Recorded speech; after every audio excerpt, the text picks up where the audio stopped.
Hey, so yeah, the project continues, and I thought I'd just do an update while I'm unpacking.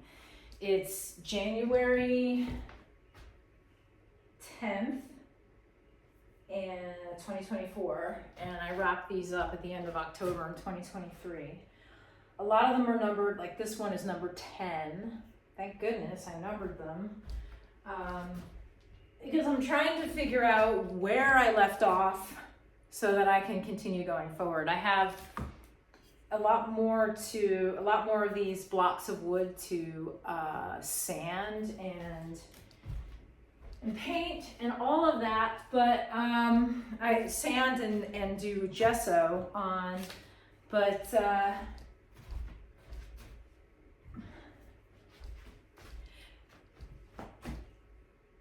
you know, I have to figure out what I've done in order to go ahead. So I got some of the black stars done. The red, the orange, this is an orange star, and some of the yellow, and that's where I've left off, is somewhere in the yellows. I've left, oh, this is so nice. I love that. And also, I think I need to lay them out so I can get excited about the project. I'm so in this place of constantly thinking about where the next place I'm gonna live is, because that's what's been happening. You know, I lived in Brooklyn for a year, and most of the time I lived there, I was, you know, on alert. I knew the building was gonna sell. Everybody knew the building was gonna sell. But sometimes I'd hear like, the building's gonna sell. And I'd be like, ugh, it was a little stressful sometimes to hear that, you know? And we'll show these as I'm putting them out. The last time the building was gonna sell, I said, all right, whether the building sells or not, I'm gonna move. And it sold, so yay! It was a good timing, I guess. And then I went to Arizona for a couple of months, did some work out there. And then I came back here, and I came back here in January, and I looked for a place to live for a while, and almost got a place in Rosendale, New York, and it seemed like, yes, I'm gonna get it, and it was a good price. And then I got turned down because I'm a painter. So, what can you do? I guess people can do whatever they want to do with the buildings they own. And rent is super high here, on top of that. So, I don't know.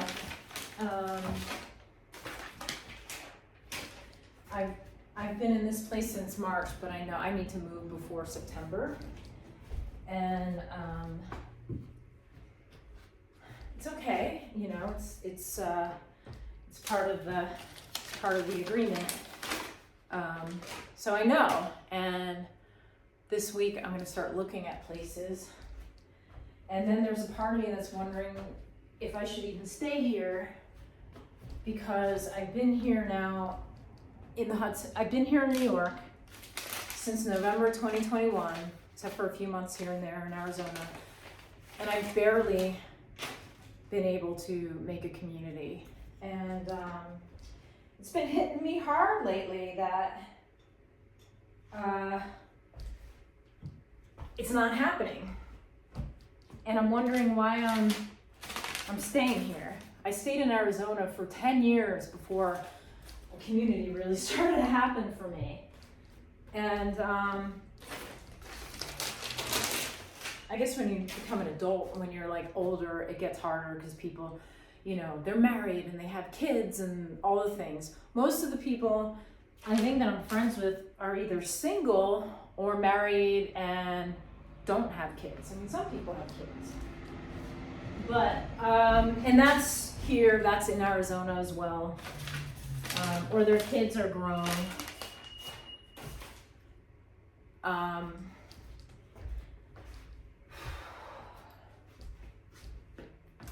Yeah.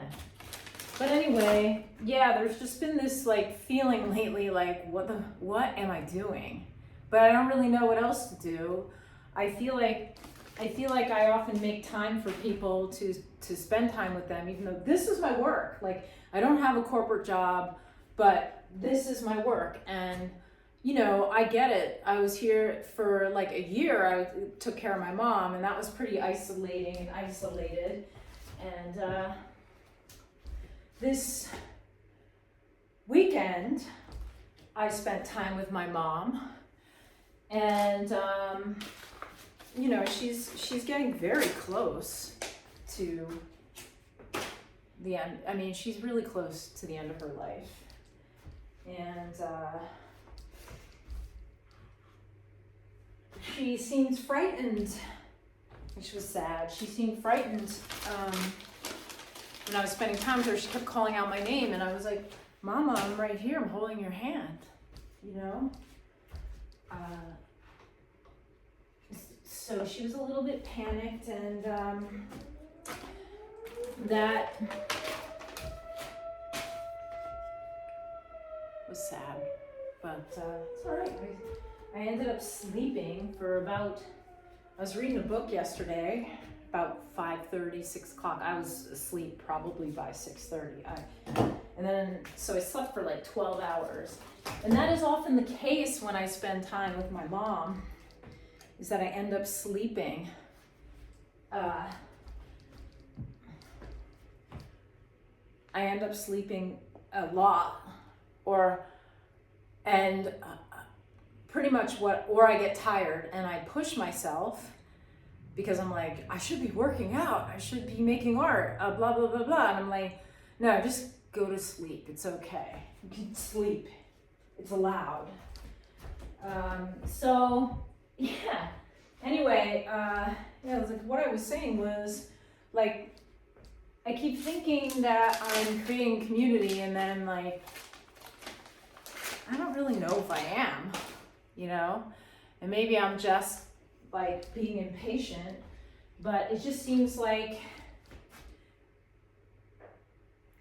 plans are made to get together, and then, but they're kind of half-assed plans, first off, and they don't happen. And that's annoying. Let's just say that. It's annoying. And it's also like, it also makes me feel like, what am I the nerdy kid? Like, I was the nerdy kid, right? Growing up. And, you know, when I became a teenager and people started dating, I would get stood up, or I would get invited to, I remember being invited to a party. I was in Morristown, New Jersey. I was, the popular girls invited me to a party. It was a total Mean Girls setup. And I went, and it turned out that I was there to be made fun of. And I guess that, like, I'm just realizing it right now as I'm saying it out loud, that is, I guess I feel that, and I think I partly feel a lot of that like little kid stuff because I'm taking care of my mom, I'm around my mom, you know, and it does kick up that childhood experience. It kicks it up. I totally remember that. I remember, I don't remember it completely. Like, I kind of blocked the whole thing out of my mind, but I remember getting dressed up and excited to go to this party, and I get there and I realize I'm the joke.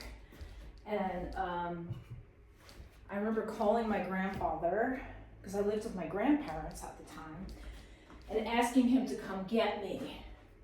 And he said, I thought the party just started. I was like, well, it's not that fun. And, I don't think I've ever talked about this. I remember there was a boy there, his name was Sean Fletcher. And I think I was part of it. It was like Sean liked me. He was an artist and I was an artist. But he was kind of like one of the popular boys. And so I think that was part of the setup too. Like Sean was set up to make fun of me. Not cool. Totally not cool. So I called my grandfather and I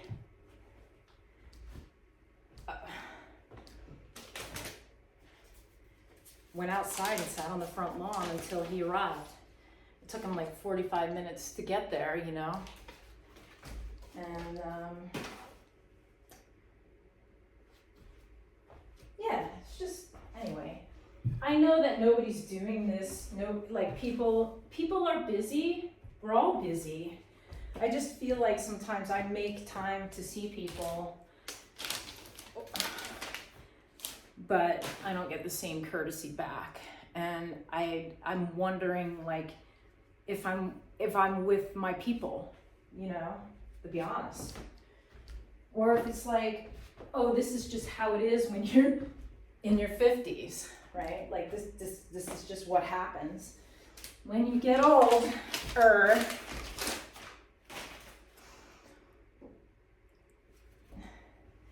The other thing that's really, I find interesting is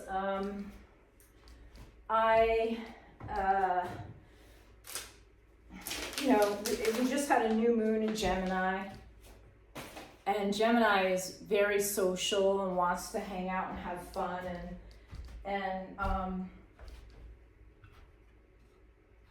and do fun things, right? With their friends. And I'm like, yippee! And I talked about this in my last video, there was an astrologer that was like, oh, but for you, it's like you have all your toys ready to go, and then it starts pouring outside, so you can't go. You have responsibilities, you know, like, and then they got specific, like you might need to take care of a sick parent, which I am doing. Not every day like I used to, but I still do it. And then it takes time for me to digest it. And it totally kicks up all that awkward teenage stuff. And I just wonder, am I just a fucking dork? You know, like maybe I am. I mean, I know I'm a dork. Look, I'm kind of dorky, but I also think that's part of what makes me nice, you know? Like, I'm also compassionate and loving and caring and kind.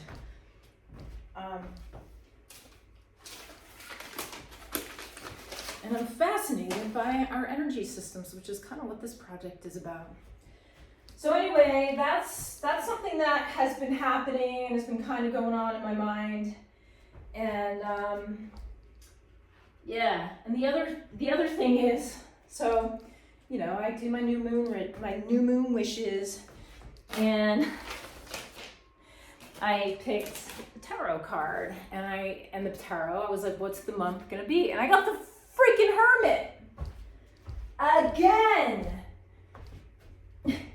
And I wrote something down, like I'm like, really? There's like more time where I'm just kind of being by myself.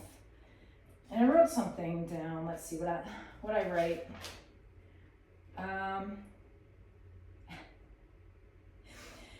Well, it says, accept your aloneness. Don't concern yourself with people who don't understand you, who would rather see you be a part of the herd. If you should meet a wise leader or teacher, join her or him. And then the whole thing is like, do you have any unresolved situations in relationships? But there's also like, well, what I find really interesting is as I'm like unwrapping my stars, is that the Hermit has a little lantern he carries, right? And in the lantern is a star. And the whole point of the Hermit is to look toward your inner light, to like look at your own star. And here I am laying out the stars. And this is an intense project. It's going to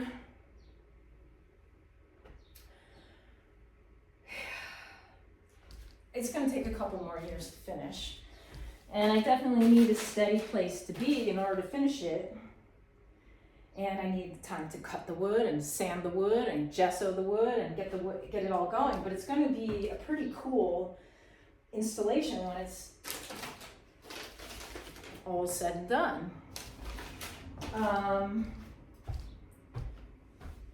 And like there's going to be almost 1,000 of these things. It'll be pretty cool. So I just realized as I was unwrapping it, I'm like, all right, I'm looking at my star.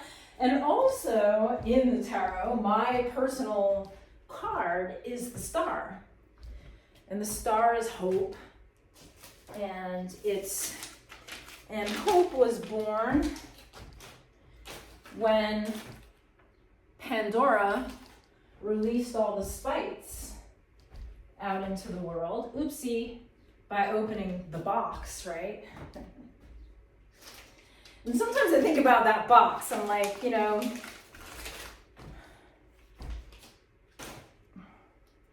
the box being, well, she opened a box, but, you know, I'm going to just say it. People sometimes call vaginas boxes. And I'll tell you, that's when things started in my life. When I started to notice being treated differently, it was when I was entered puberty. I mean, I was always kind of a geek because I just am. But then suddenly there was this almost experience of being damned if I do and damned if I don't. I know I've talked about this before. Once I started to turn into a woman. And I know that like most women experience this. This is not just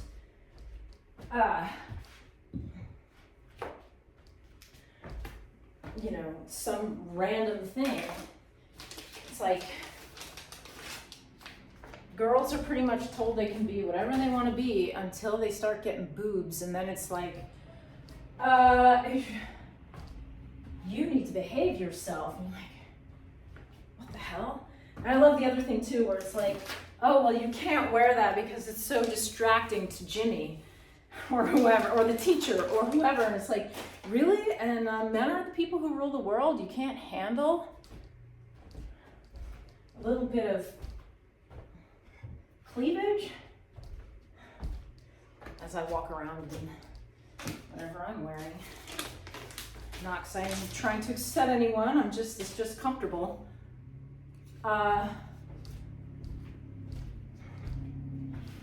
Yeah. So yeah, I'm just trying to figure out, like I'm feeling much more settled as I actually unravel this project. It's making me feel like, oh yeah, you've done this. You've done this work. It's okay, you know? But it's like having been unstable basically since I moved from Brooklyn and having to like move and move and move and move and move. I'm like, sometimes it feels like, do I really even exist? Like, and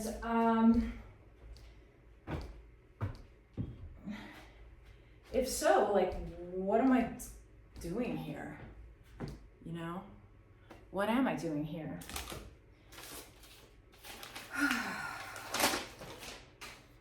And it's partly why I make art, I think, to prove to myself that I'm actually here.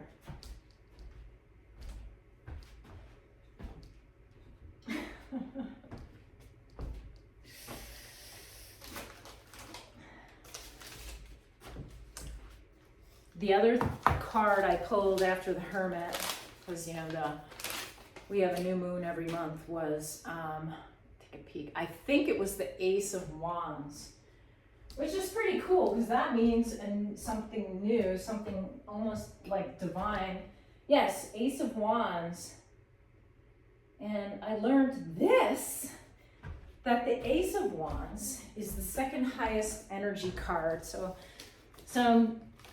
even despite having slept, which is totally fine, I could have gone out into the world, which is kind of what I was thinking yesterday. Like, you should be going out. And I'm like, no, you're tired, go to sleep, it's fine.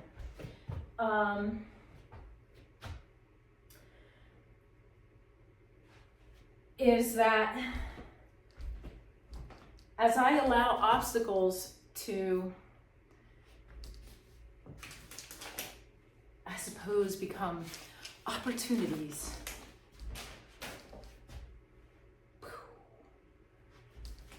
I gain more energy, right? And Wands is the creative energy of the tarot. So something new is opening. And that, I'm so glad these things, something new is opening. And that's exciting to me. That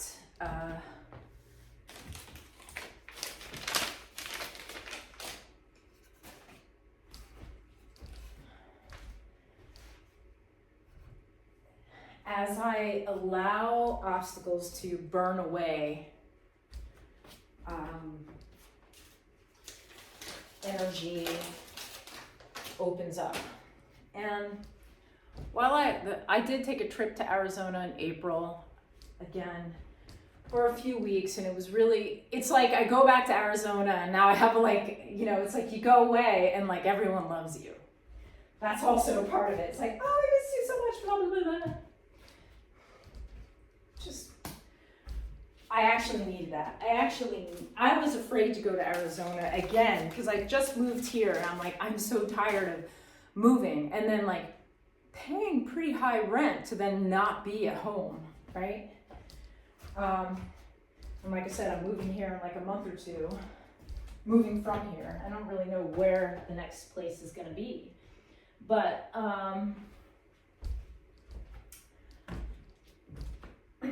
I have a friend who's Qigong teacher, and she taught me a lot of Qigong. I mean, I was practicing Qigong with her 4 days a week. It was so cool. I don't do any of that around. I don't do anything like that with others here. I need to figure out where I want to go and how I want to go and stuff like that. I just haven't figured it out. Anyway, my friend, she showed me this one exercise, which is very much like the breath of fire with, in yoga, this, I forget what she called the breath, stoking the fire. And rather than breath of fire, with breath of fire, you do it all through your nose. In stoking the fire, you inhale through your nose, when you exhale through your mouth, you're like you're blowing fire on a campfire. And what starts to happen is that any obstacles, I can't tell if these are orange, any obstacles you might have, they come up and they start to be burned away. So she said things will come up, and as you practice this breath of fire, stoking the fire, your obstacles burn away. So I'm cool, and I did it a few times. I haven't done it too many times, but now I'm okay, well, now I'm in this energy where I'm supposed to like allow obstacles to burn. And then the other thing, of course, is the Taoist way is that there really are no obstacles. It's like you're just moving with the energy, and if something feels kind of crappy, it's allow it to be compost, right? It's your own judgment on whatever the energy is. And so I've been thinking about that too. Like, you know, like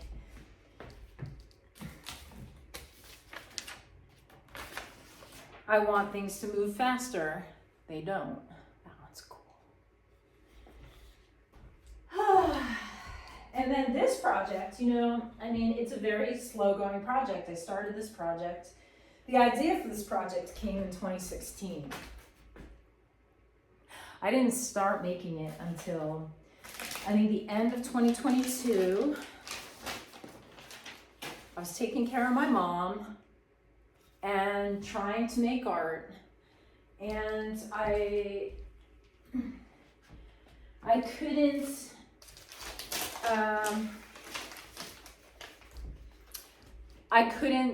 I couldn't, because I would be doing work on my own for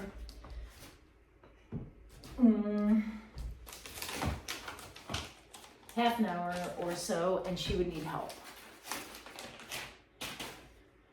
And so I could never get into the actual process of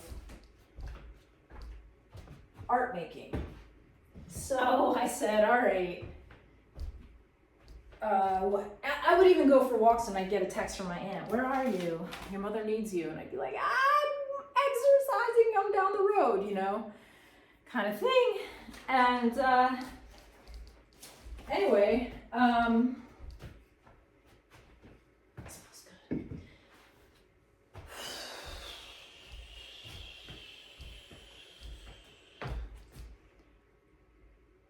I was walking one day and I found this pile of wood like in the forest.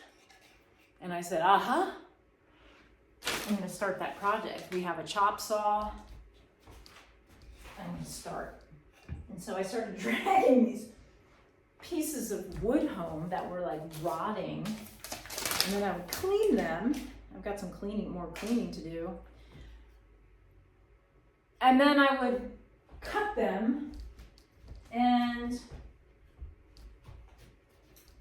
sand them, and eventually, because like that required thinking, but it didn't really require a ton of creativity to do that aspect. It's just very physical, and I needed to be doing something, to be moving towards something. Otherwise, I felt like in a lot of ways I was kind of losing my mind. So this is how it all began. A lot of you already know this, but I'm sharing it again. Again and again.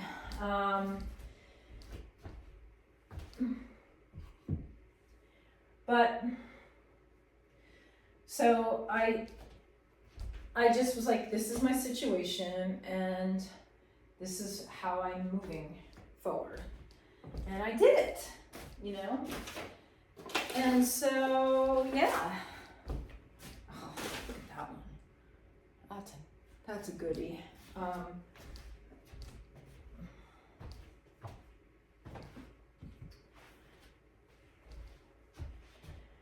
And so, yeah. I'm grateful that, you know, I haven't been imagining that I've done this work, because it feels like I've been imagining it. It feels like I've imagined I'm an artist. But on the other side, I have all this cardboard that is mapped out for new paintings. You can't see that, it's on the other side. This painting I've been sitting with for a really long time, and that one, it's gonna get another layer, and I think I figured out what I'm gonna do. I've stretched some canvas. And so I have like maybe a month and a half where I can really do some work here. and it's gonna be okay. It's gonna be great. And I'll do it to the best of my ability, you know, to the speed that I can do things. And, you know, everything seems to be taking longer than I hoped it would. And I even said something to a friend yesterday who was like, oh my God, we're gonna try to hang out. Didn't happen. I just said, I surrender, you know, like everything takes longer than you think it will. And so for me, like, I was thinking this project is going to take me 3 years. Well, I started it almost 3 years ago, almost 2 years ago. And I'm a little bit more than a third of the way done, and then I haven't been able to do anything to it for the last 8 months. So this is the beginning of me doing more, but I need to see where I am so that I can, I'm on the yellows, so I can keep doing it. And also, like, I need to make sure that I have all of them here. As well. Everything was in boxes, but make sure I didn't miss a box. I'll relabel the backs of these so that I'm totally aware. Like, this is number 41, the orange. You know, like, there's more happening on the back. There's more happening on the front of all of these, but I need to get the initial painting done before I can call it. So, yeah, back to just sort of like going, I'm not really sure, you know, like, I'm kind of questioning whether or not I'm meant to be here. Like, I feel like if in these next few months, I don't have a little bit more ease in, not so much how quickly my work goes, but really like landing a place to live.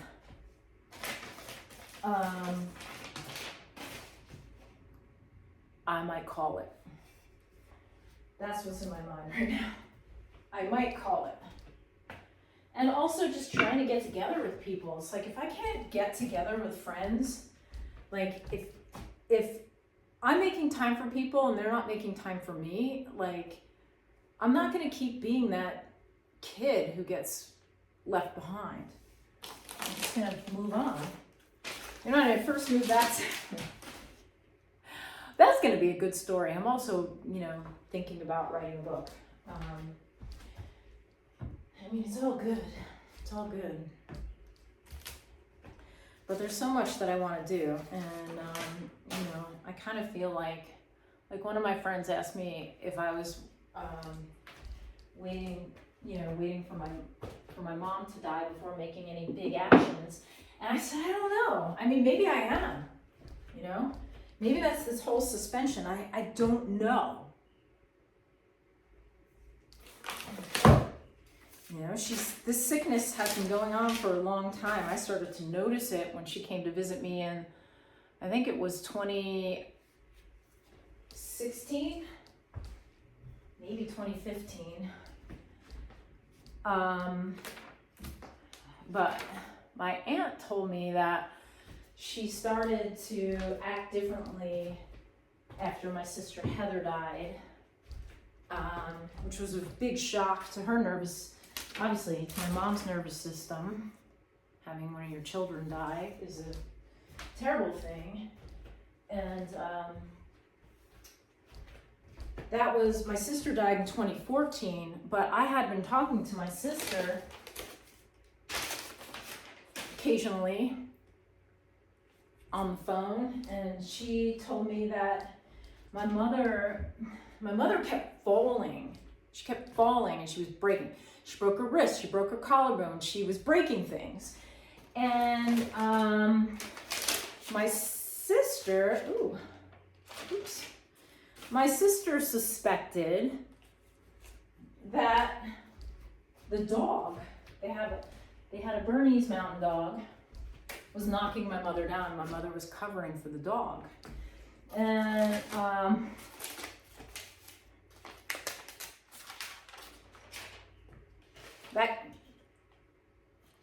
that was what we were thinking was happening. And my mom was saying, I'd go, Mom, how did you fall? And she'd go, I don't know. Next thing I knew, I was on the ground. And I just said, who knows, Who knows? Well, it doesn't seem like my mom was covering for the dog. She actually was falling and it was like she just would fall. Maybe she would pass out. Because she didn't remember what was happening. And so the progression of the disease that she has, progressive supranuclear palsy, is about a 10-year progression. She wasn't diagnosed with the disease until 2022, when I was taking her back and forth to the neurologist. The neurologist at first was like, oh, she's just been having strokes. Like, I think when my sister Heather died, she did have a stroke. Like, she changed, like her personality changed. She couldn't walk in a straight line anymore. Like, it was such a shock. And her brain, the brain scans were showing stroke. So it wasn't like it was just this random thing. But there was more than that. And eventually the doctor figured it out, and he figured it out because she can't move her eyes up and down. That's one of the things that happens in progressive supranuclear palsy. You can't. So she would often just stare straight off, and he was like, let me try something. And then he was like, And so then, yeah. So now she's at a point. It's the same disease Linda Ronstadt has. And they used to say at first that, first time I heard that Linda Ronstadt had a disease, some kind of brain disease, was they were saying she had Parkinson's. And then now this is what it is. So I don't know if she was misdiagnosed or they were just saying that's what it was, because it was the easiest way to explain her situation. But, so my mom wasn't diagnosed with that. Parkinson's medication helps a little bit. So, she does have that medication. It doesn't really do much. She's not, and now, actually, she twitches a lot, but that has more to do with her being close to death as opposed to,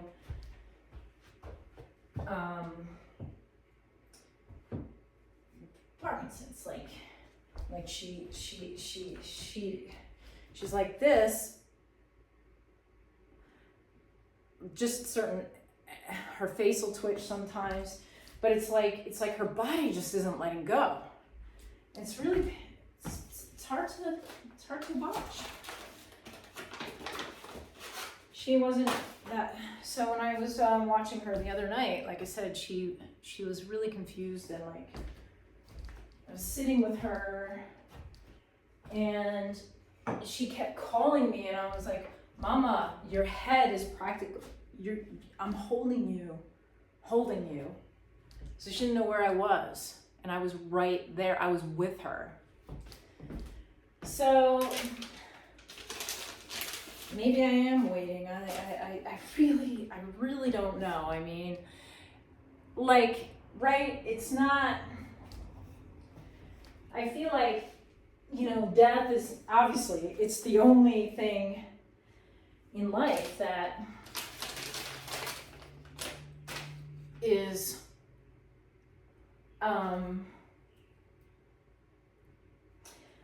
Guaranteed. Right? Guaranteed. Everything else is like icing, or everything else is cake, kinda. Making art is total icing, and like I can't do anything else. I'm really good at doing a lot of things I don't like. I'm a really good admin, and I could like it if I put love into it. If I'm like, how can whoever I'm helping right now, can I just shine love on them? Can I be loving? Yeah, I can. Okay, that's a way I can help.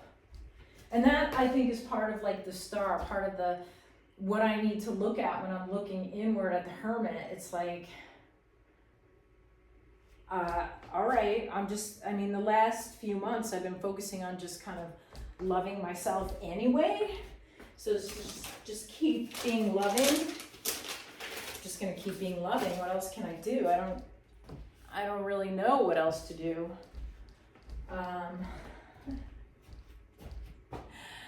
hope this whatever.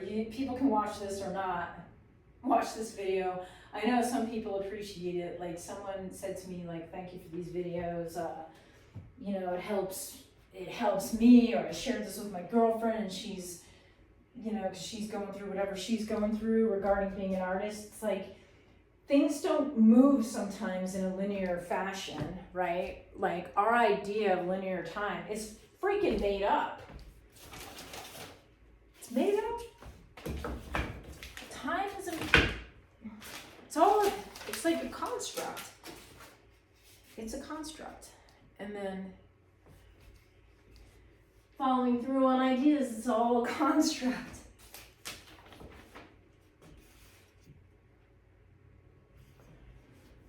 What else do I have to say? The month of May is one of my favorite months of the whole year. And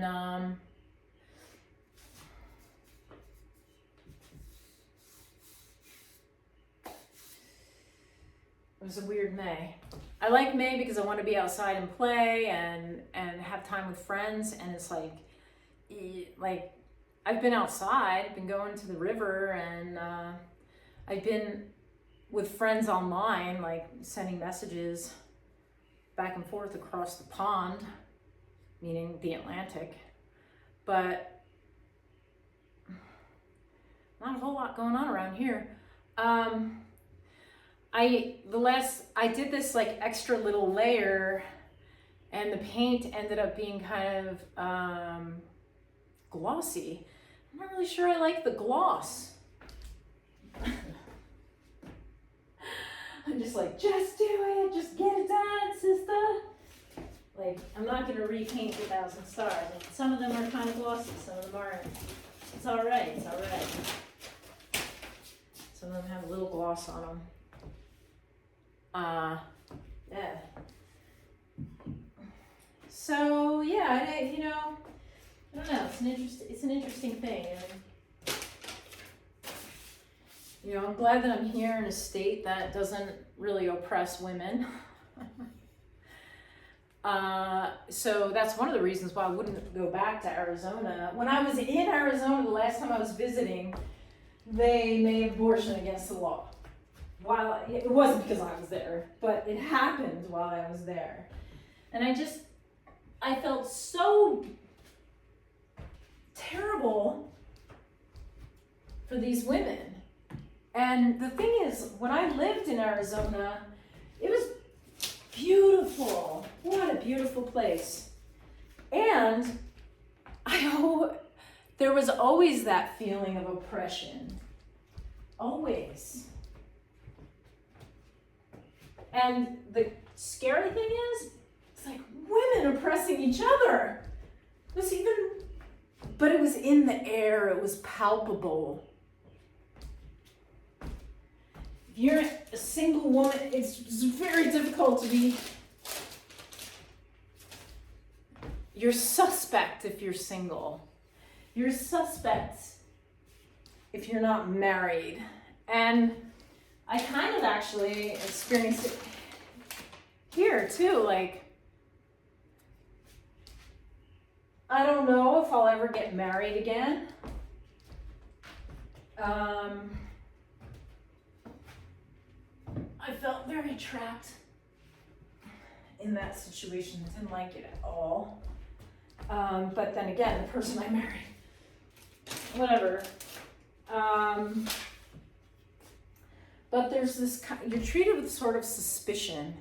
And that kind of like chilled out for a little while, but like now that I'm in my 50s, I'm noticing it again. And I've also noticed that men who are married or in relationships in their 50s, 60s, whatever, they don't fucking care. I'll go on a date and I'll find out that the guy has a girlfriend or the guy is married. Or I meet the girlfriend and the guy still hits on me. It's fucking insane. Fucking insane. I'm like, whoa. Just whoa. For real. So I've been kind of going through my own, kind of thinking about relationships as well. And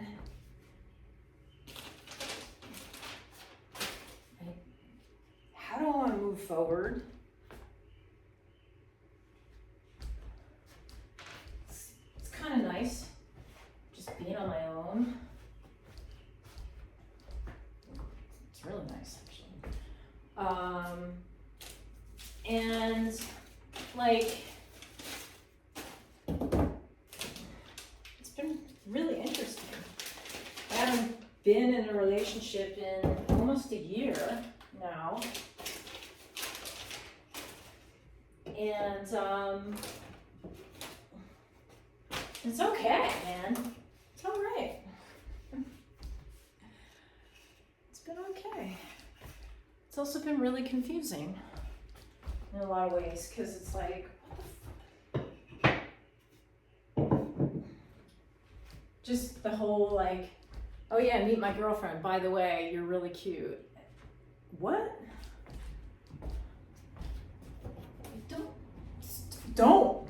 Just don't fucking do that shit. Like, not cool.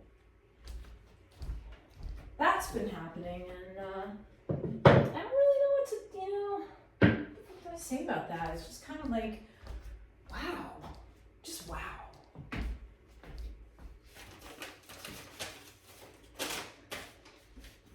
I don't know if I'm gonna even put this video out, but maybe I'll speed it up. But I just,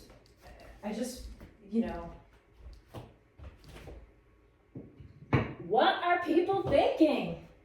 Anyway, back to art. I guess all the experience kind of folds into it all. I had to open this, I had to open all these stars because they're in the middle of my living room anyway, and I need to look at them so that I could put them away, and so that I could, have a clear living room.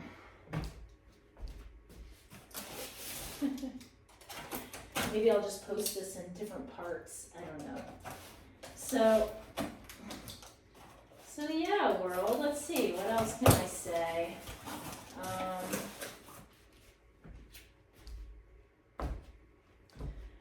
Yeah.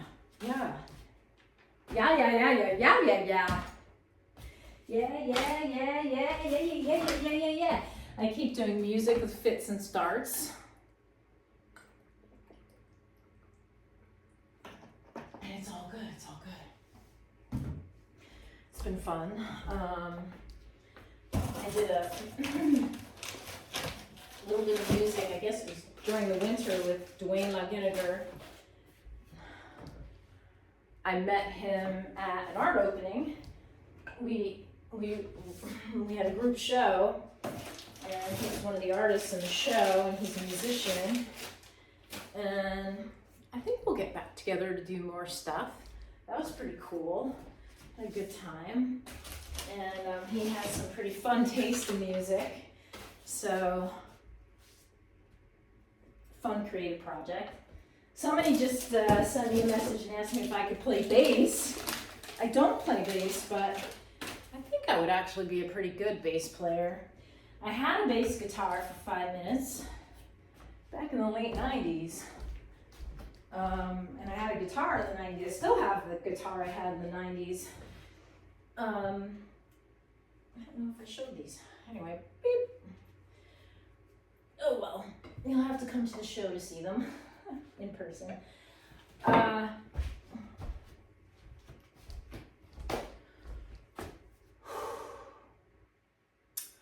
But I have good rhythm, and I understand music theory. So who knows? I mean, I've got a lot going. There's a lot happening. I mean, to add another thing, to learn a bass, may or may not be the thing for me to do right now, but maybe if I stick around.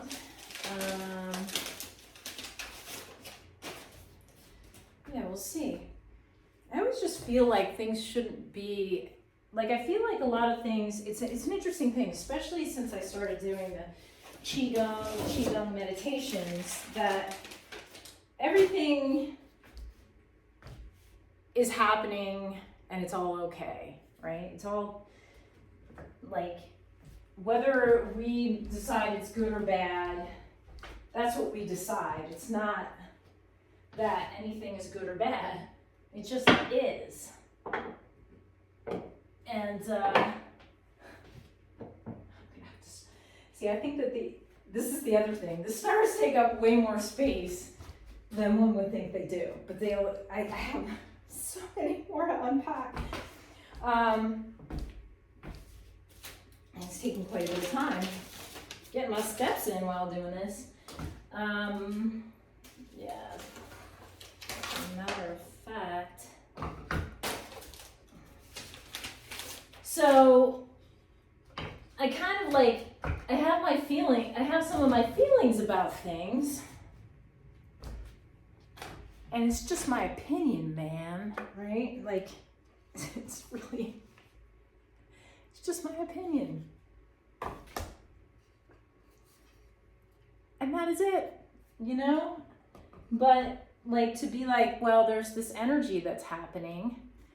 And then I have the energy that I'm in, that we're all in, it's all around us. And then the energy that's within us is the same as the energy that's without us, right? It's all the same. And we can allow it to be the same, or I can allow it to be the same. That's part of the meditation, that's part of the exercise, that's part of the breathing, that's part of the whole Qigong. Qi is in everything. It moves around within us and all around us. And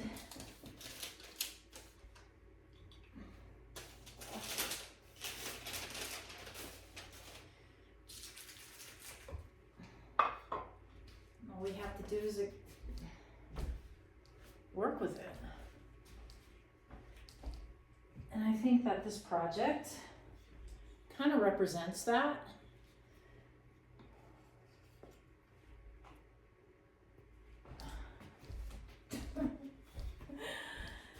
Yeah, there's a representation of that. It's like, you know, I could have just sat and just waited for the bell to ring to go move my mom, or I could have started something, and I started this thing, and it's still happening, and it's little tendrils are reaching out into like all of my reality. Right now, these stars are just hanging out in my living room. I have to unwrap them to see kind of where I am so that I can move forward. And that's the thing too. Where are you? Where are you in your life? You know? And I guess that's the thing, is sort of acknowledging, what do you like? What do you not like?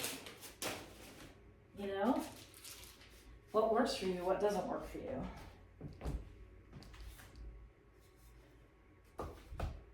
And I guess that's where I'm at. Like, what is working for me? What doesn't work for me?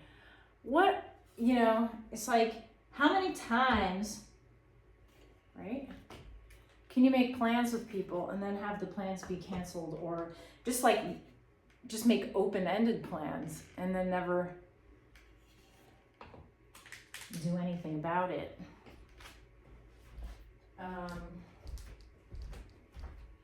Don't follow through.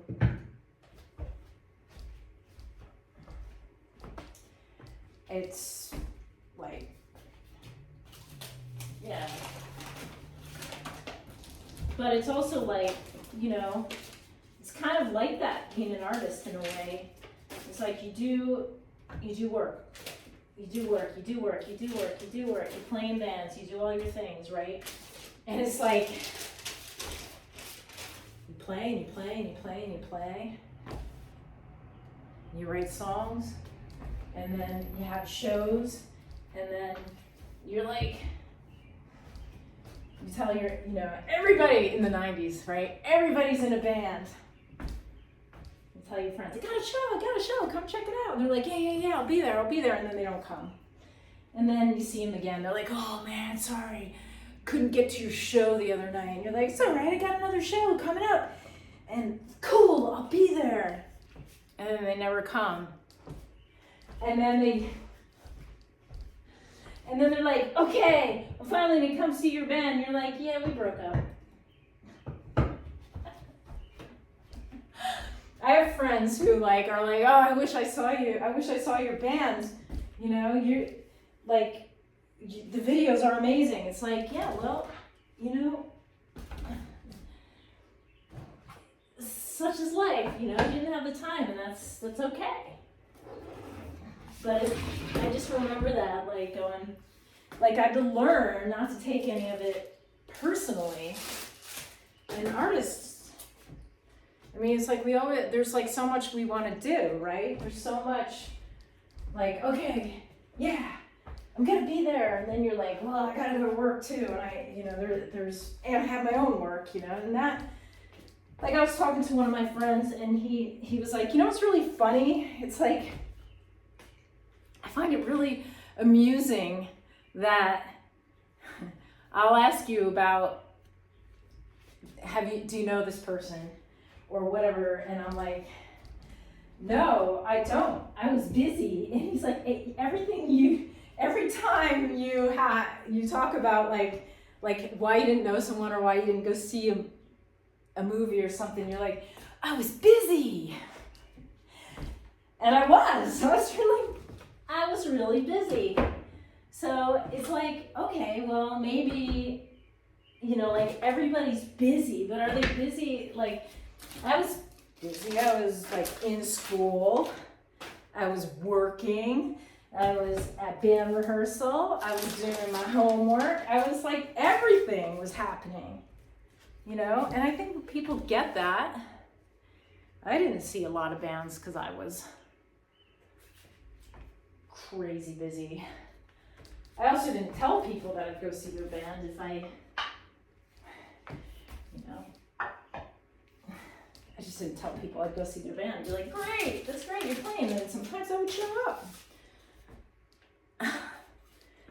So, yeah, it's kind of a little catch-22 stuff going on right now.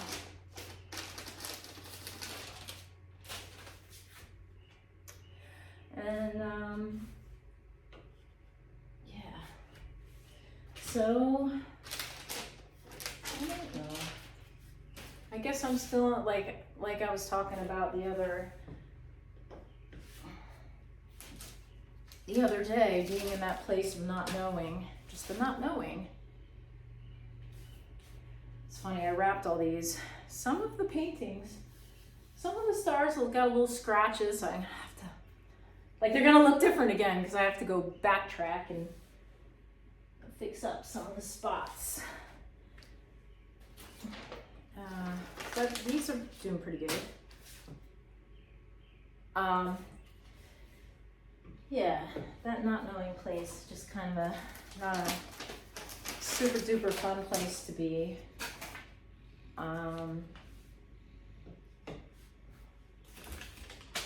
Yeah, maybe this is just a journal for myself, this video.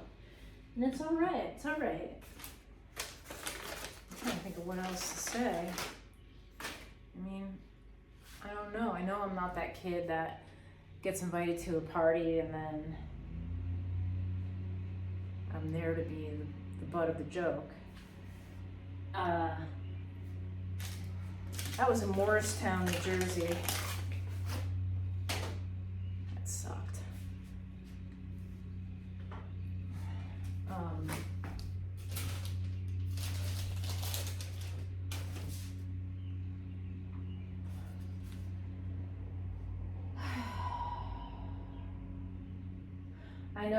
I know that's not the situation of things happening now. It does kick up that memory though.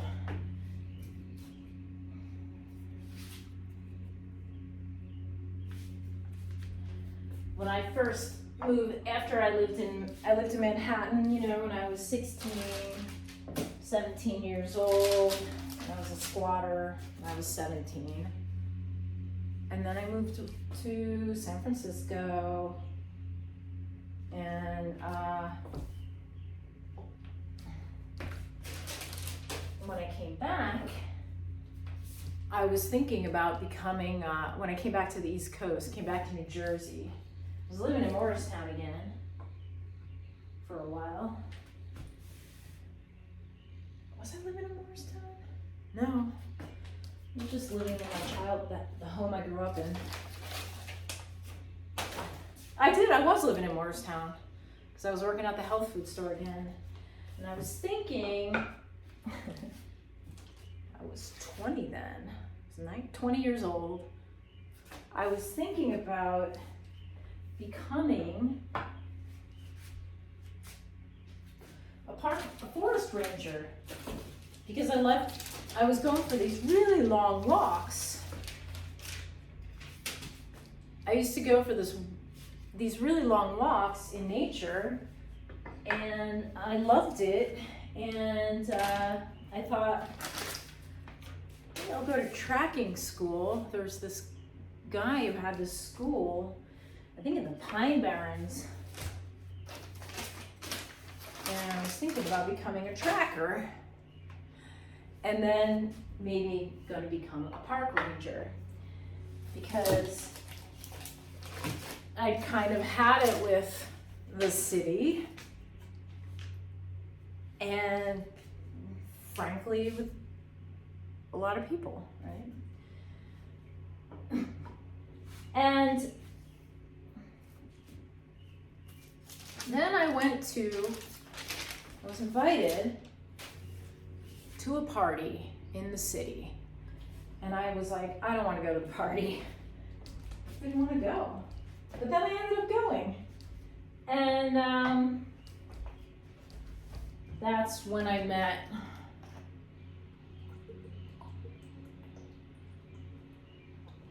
I went with Josh Yarrington.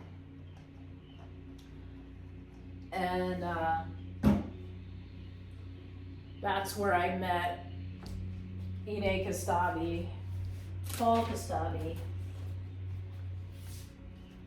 I was at the party. It was an opening for his girlfriend's shop called the Glue Girls, or the Glue, it was called. And then her band was called the Glue Girls, and she was also in Youth Gone Mad.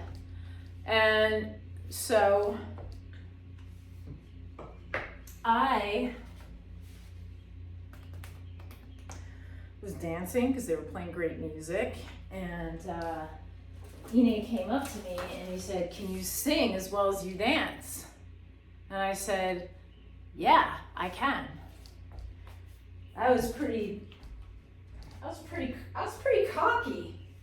Yeah, I remember being pretty cocky, but I was like, yeah. He goes, here's a tape, learn these songs. We have a radio show in 2 weeks and we go on tour in a month. I was like, okay. So I did. I learned the songs. And I was on WFMU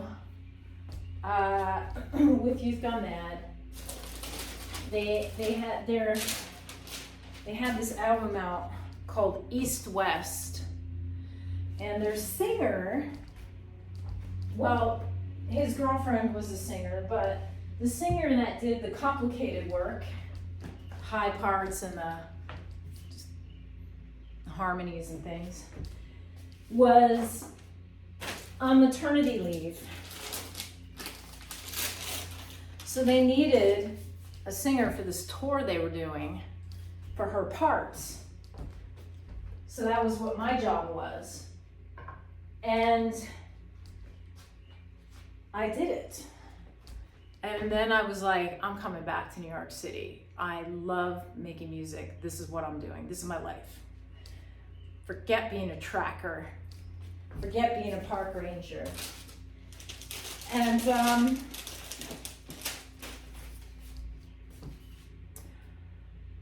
his girlfriend hated me because she was like, who the hell is this woman? She shows up, suddenly she's on the music scene, blah, blah, blah, blah, you know, like, what a fucking asshole, pompous little bitch, right? This is like, I was really it was really nervy of me to say yes. And so she set out to try to destroy me. It was pretty ridiculous. But one of the things that they did, I was like, I'm here, I'm gonna do everything I can. I felt like I had lost time because I already was on the music scene when I was 16 years old. 15, I started a band. At 16, I was in New York City playing with, I think at the same time, all the bands were trying out, the bands that were trying out at CB's, my band was one of them. We were called the Liquid Faction. We played with Pussy Galore and some other band. We were all trying out. It was Monday night, you know? And then, I ended up playing in biker bars. Like, we were just playing around at Lismar Lounge. We played at the Lismar Lounge. I think the week before we played at the Lismar Lounge, Jane's Addiction played there. So, and it was before Jane's Addiction was known on the East Coast. And so it was really exciting to me, but then like my band, and we were invited back to play at CB's and invited back to play at all these places, but we ended up splitting up. There were some problems with some of the members, and then I ended up leaving home and ended up becoming, just living on the street for a while in the Lower East Side. So like by the time I was 17, my music career was over. And there were people trying to get me to be like the next Tiffany or whoever. Remember that girl who used to sing in shopping malls? I can't remember. I think it was Tiffany, right? There were people trying to get me to do that. And I was like, no, I'm in this punk band. Like, why would I do that? You don't get it. But anyway, so when I came back to New York, I was like, I gotta make up for lost time. And I started like doing all these opportunity, like taking any opportunity I had to like make art and make music. And there was this guy that I think Ine and his girlfriend set me up to see. And I went to see him, and his name was Red Ed. And I don't know if, like, I went to his house, his apartment, because he said he had a music project, and I got there, and he was really fucking weird. And it didn't seem like there was any kind of music project going on. So I was just kind of like, what is happening here? I was 21 at that point, maybe had just turned 21. And it dawned on me that it was a mind fuck. And that was kind of like that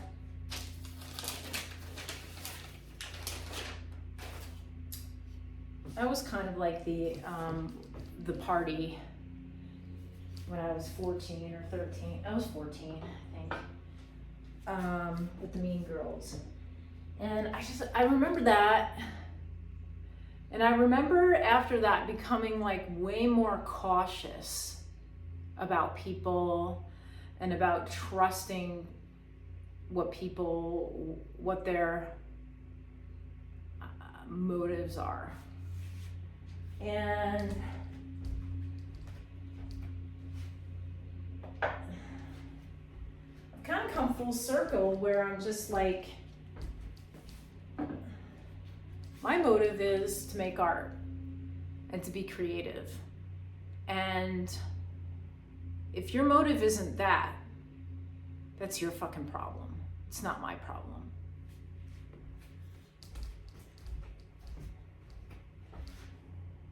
And, you know, don't waste my time, you know? Don't waste my time. But like, because, I don't know, I've been around the block, you know, a few times at this point in my life.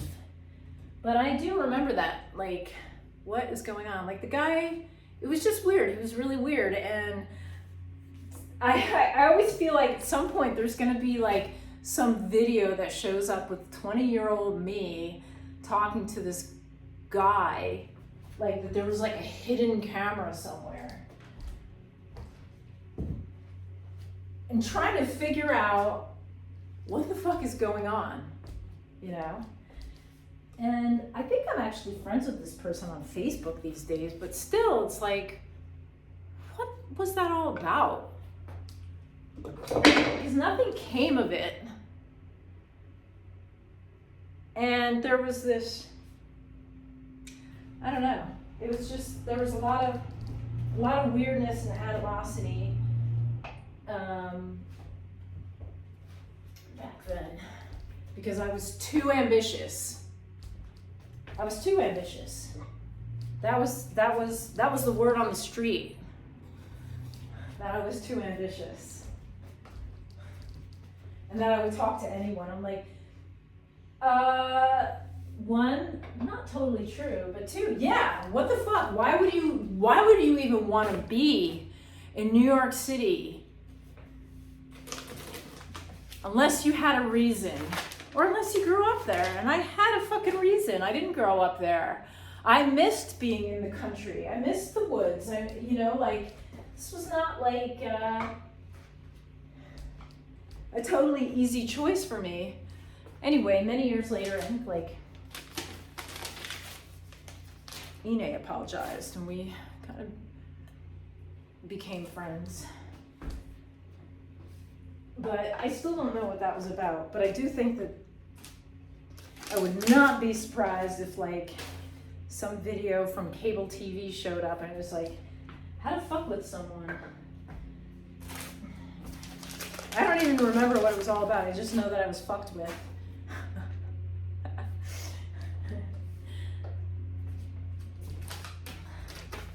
And in some ways, you know, it just made me work harder. Like, I got a vocal coach, and I made sure that I could really sing, and I let that be a big focus. I also went to school, and, you know, and I studied, I wanted to become an anthropologist because I love Noam Chomsky so much. I thought I'll become a linguist. So I was going to school for anthropology. Yes, and arts. Well, anthropology was the big thing, right? And then I took an anthropology class and I hated it. Hated it! At the same time, I took a fiction writing class and I loved it. Loved it. So I started taking more and more and more writing. Look at these, I love these.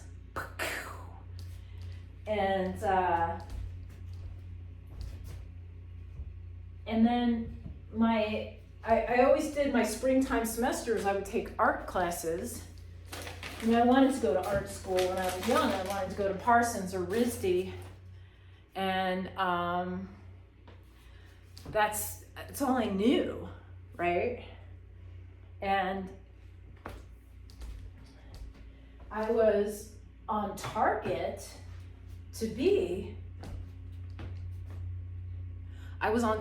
to for Ivy League when I was in school. And then, I don't know, when I think I was 14, my little sister got kidnapped, and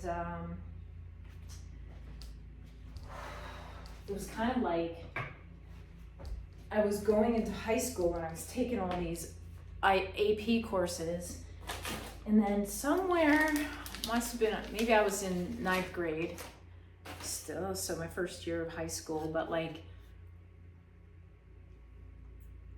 I was taking trigonometry, I was taking AP biology, like all the stuff. My mother said, you can forget going to college. Because they kept pulling me out of school to my sister Carrie after we got her back. She kept running away. And I was like, every bit of my free time, I'm looking for Carrie. I need to apply for scholarships and things. And they said, forget it, you're not going to school.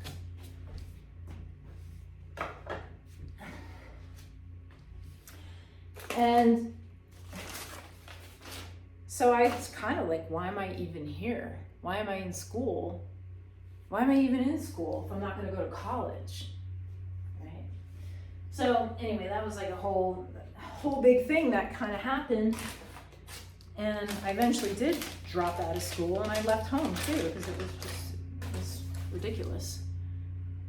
But I did, obviously, I finished high school eventually, and then I went to college, and I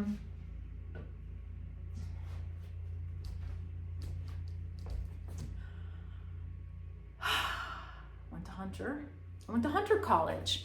And so while I was at Hunter, I discovered I could take art there. And also I had a friend who was going to Parsons when I was still in high school. And I was like, what the fuck are you learning? This is shit. Like, I looked at the work she was doing, the work I went to the dorm. I just couldn't believe what they were doing. I was like, this is crap.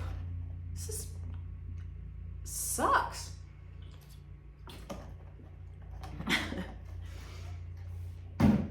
Sorry, Parsons. Whatever curriculum they were in I was just like, I would not pay. And then, back then, it was like $10,000 a year. It was the 80s. Or $12,000 a year or something to go to Parsons. So I was like, well, I'm not going to art school. Like, forget that. But besides that, I already knew I wasn't, because I didn't know that I could put myself through school then. I mean, I figured it out later. Oh my God, this living room isn't going to hold all these stars. I swear to God, when this is done, it is going to be massive. I have to pile them up. What I really need to see is the yellows to see where I left off. and also to see any of them. Some of these need a little bit of repainting. Some of them have scratches I want to fix. But so I know I'm telling this story and all scattered, but my springtime semesters in school, I would just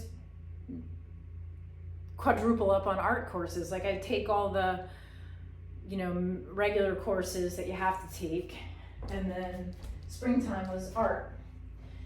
And the art courses were once a week, 4 hours of class. And so I would take like 3 art courses and an English course, like my writing courses. I figured it was like springtime was my creative time. And so by the time the semester was ending, by May, I love May, it's one of my favorite, like I was just ready to be like out and running around and having fun, right? But I was having fun in school too, because I really loved, making art. So anyway, I ended up getting a degree. I got a degree in art with a painting and printmaking. So I basically have like 4 degrees, but I have 1 certificate. So art, the main thing was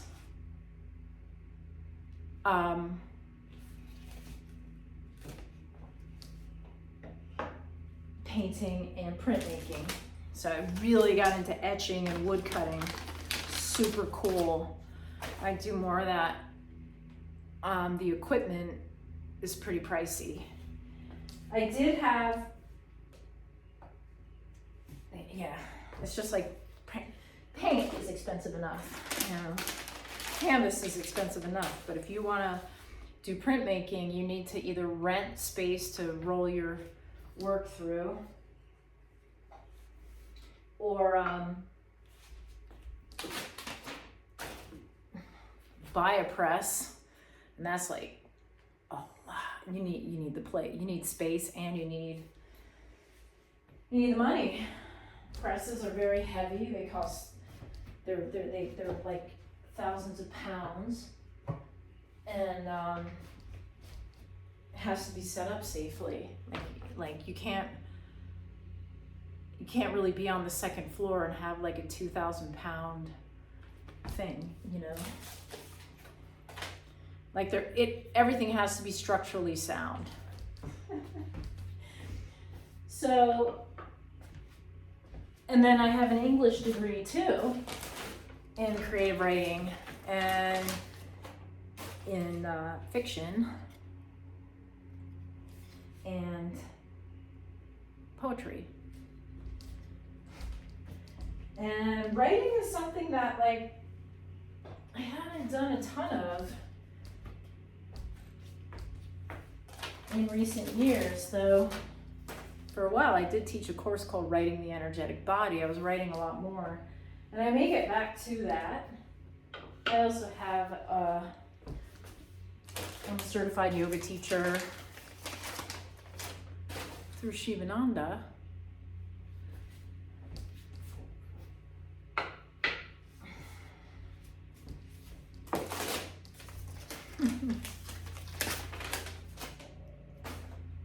Ooh.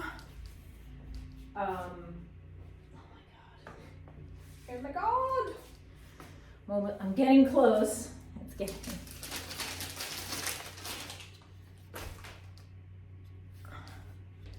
through Shivananda.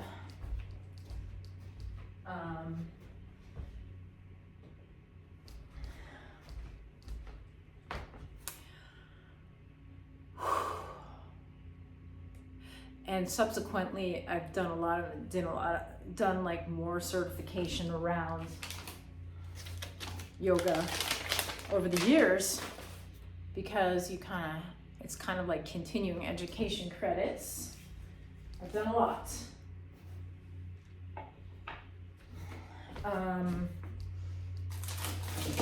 So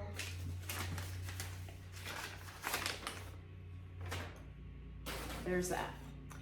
Which brings me back to kind of the whole thing about being here in the Hudson Valley and I'm focusing on my art right now. And I am going to apply. I started the application process and I'm still in the midst of it.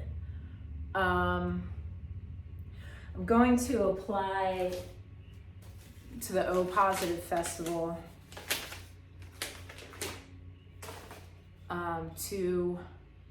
I'm not going to do yoga, but there's a specific meditation that I do that some folks follow. There'll be some movement in it. There'll be some yoga. But it will mainly be a meditation. And hopefully I get it. And I think that'll be a good way to meet people around here, maybe.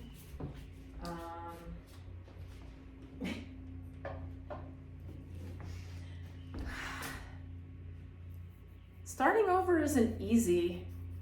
And it's like I want to cross that out because I'm always like looking for there to be ease.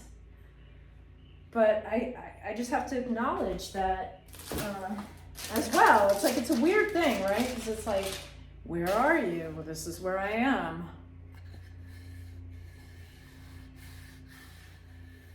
It's funny.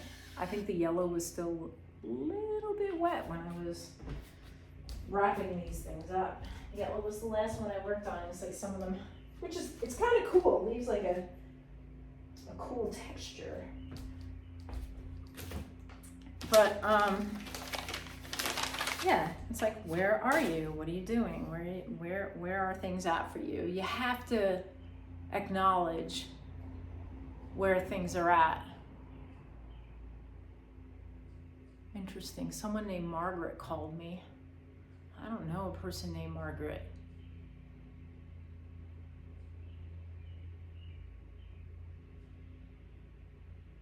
Huh.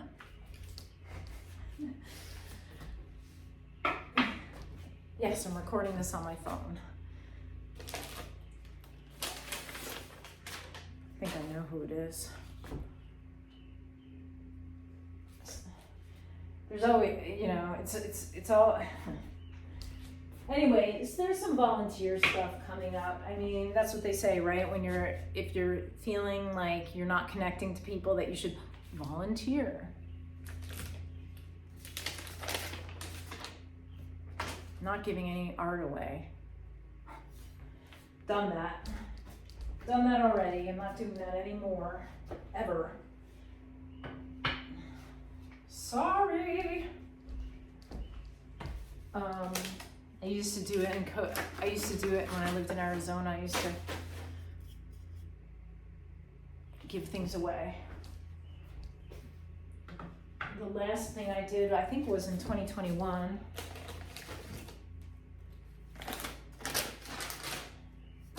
And it's okay. I made some art and for a fundraiser for the Coconino Center for the Arts. And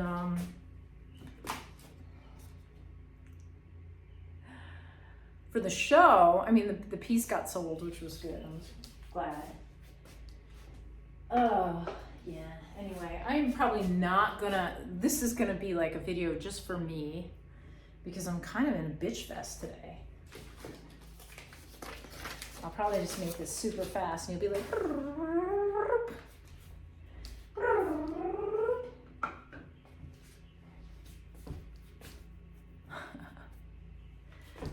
I mean, I am grateful. Maybe I'll do the Hungry Ma video with this. I mean, wow, look at all the art I've made over it's like, wowzers. Beautiful.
Deep.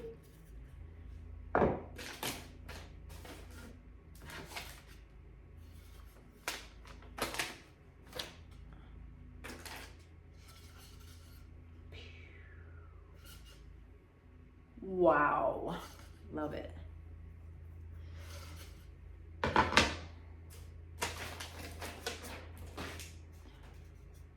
Wow, wow, wow, wow, wow, unbelievable.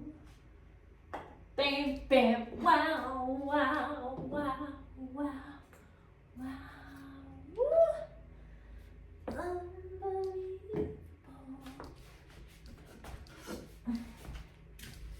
Bing, bing, bing.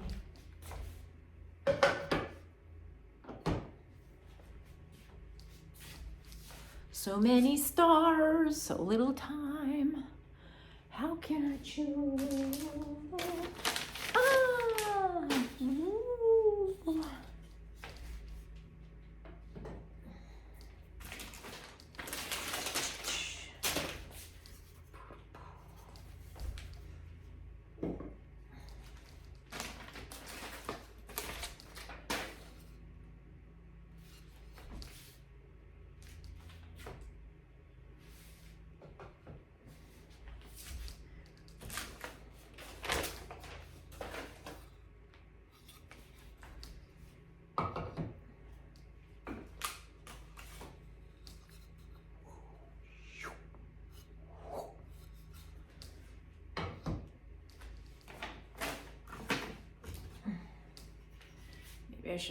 Maybe I should make these stars, have it finished by Pride next year. Well, however long it takes is however long it takes. If I don't find a place to live in the next 2 months, this project will be on hold indefinitely, I guess. Unless I find an art studio, and I can just cat sit all over the world and just show up at my studio, which I don't really want to do. I like having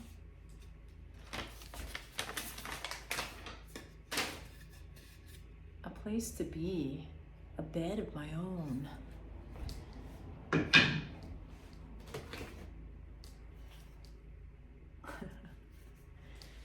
Kind of exhausting otherwise.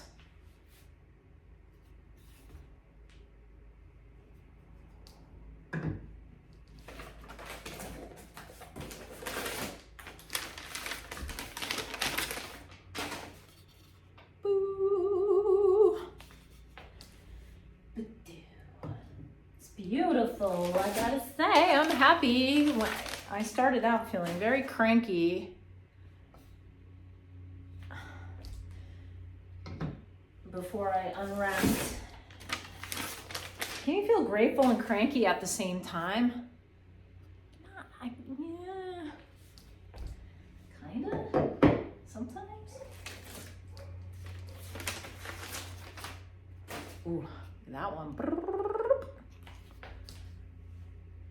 That's what I mean, like some of these, like basically what I would do, I get these pieces of wood, some of them were really kind of gnarly, and I would just totally like fumigate them. I fumigated all this wood.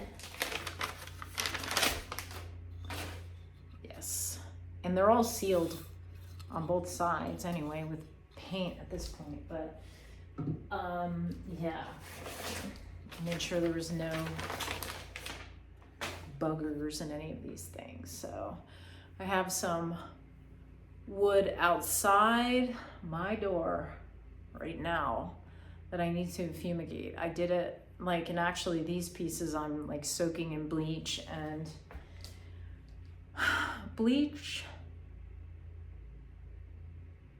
tea tree oil, and peppermint oil and water, like bleach water with tea tree oil and peppermint oil.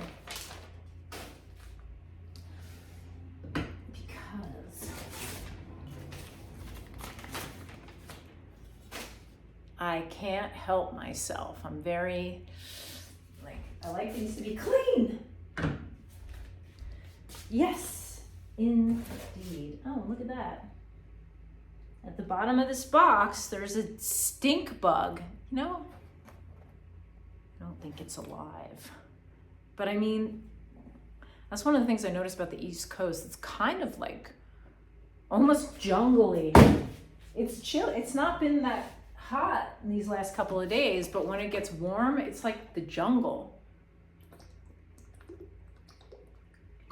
Like people are like, oh my God, you live in Arizona? There's scorpions and black widows. That is true. There are scorpions and black widows. There are black widows here. There are ticks and ants and maggots and all kinds of nasty things. So everywhere has its good and bad. Ticks scare the bejesus out of me. If you really want to know. Stink bugs, I do not care about stink bugs at all. They're like just these little things that every spring they arrive, and they're like these beetles that show up in your house. And then after a certain time, they're gone. Not a big deal, really not.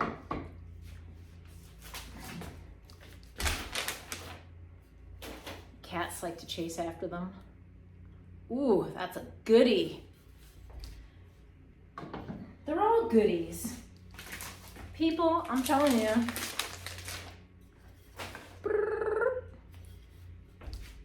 When this project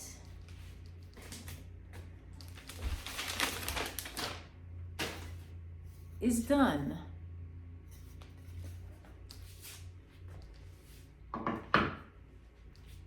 it's going to be this is a good one. Yes, they smell. They have a good smell. It's part of the charm of these is that they have a layer that smells nice. If you like smelling your paintings. Sniff test.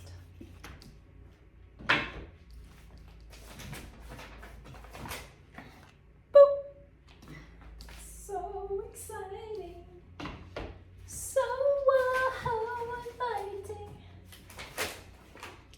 You know what I didn't keep track of is the soundtrack of all this painting. Sometimes I do. Sometimes I'm like, soundtrack is, but I did not.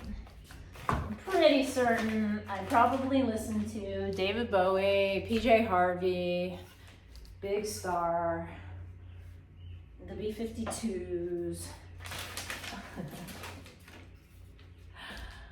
Bing. I know I listened to the Birds at one point because my friend Kit Crash and I, we were gonna do sort of a country-ish music project, and it didn't happen. I don't know what happened there. Oh, it's okay. I know. I think you got a regular job or something. It's like sometimes shit happens, and I wasn't gonna. I knew I was leaving New York too. I was leaving the city, so, and I'm not going into the city to do projects anymore unless I get paid a lot of money. Up front. Even if you're a friend, sorry, up front. Because it costs a lot to go there. It does. When I was in the Werewolves of Brooklyn and I did a gig, I made $20, but I spent $400 getting ready for the show. So yeah, no, I'm not doing that anymore. So the whole music thing, it's got to be local,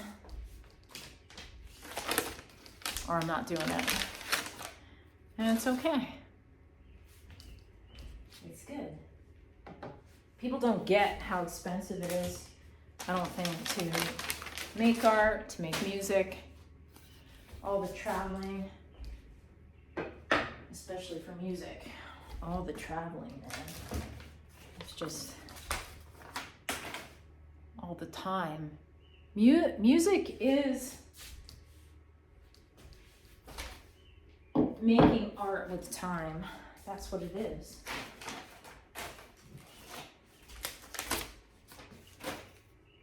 Sound and time, obviously. Oh my God, I'm suddenly so hungry. I'm almost done though. I think this might take another 10 minutes.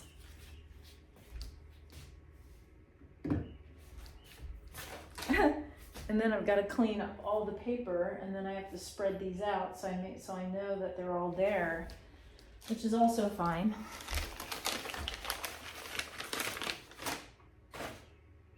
Boop.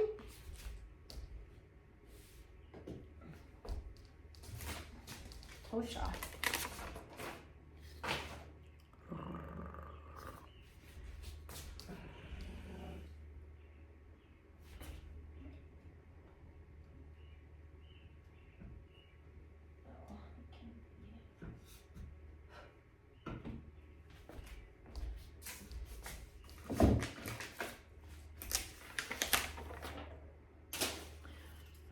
Stop. I'm suddenly so hungry it hurts.